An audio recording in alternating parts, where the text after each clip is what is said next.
Hi. So, ఈరోజు వీడియోలో నేనేం చెప్పాలనుకుంటున్నా అంటే, ఆడపిల్లల పేరెంట్స్ గురించి మాట్లాడదాం అనుకుంటున్నా. సో, నేను ఈ మధ్య ఏదైనా వీడియోస్ చూస్తే ఎక్కువ ఇవే వస్తున్నాయి. లైక్ అమ్మాయి నల్లగా ఉందని వదిలేసాడని, లేకపోతే కట్నం ఎక్కువ తేలేదని వదిలేసారని, అట్లా న్యూస్‌లో ఎక్కువ వినిపిస్తున్నాయి. ఆ అమ్మాయిలు వాళ్ళ ఇంటి ముందు ధర్నా చేసేసి, ఏదేదో చేసేసి నన్నెట్లా వదిలేస్తావు అది ఇది అని. వాడు వన్స్ వదిలేయాలని ఫిక్స్ అయ్యాక మీరేం చేయలేరు.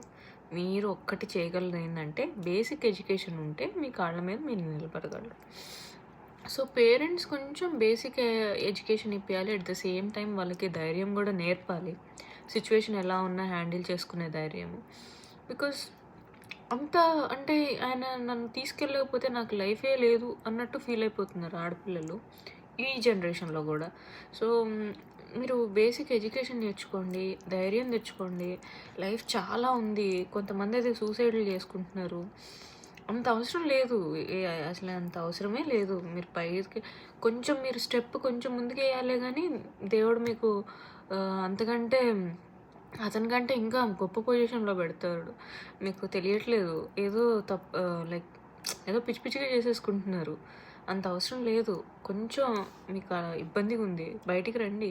వచ్చి మీకు ఒక స్టెప్ ముందుకేయండి చాలు. ఒక్క ఆలోచన ఏదో ఒకటి. అంతేగాని ఇలా చనిపోవటమో, లేకపోతే ఏడ్చి ఏడ్చి నన్ను పుట్టింట్లో వదిలేసాడని అని ఏడిస్తే ఏం రాదు.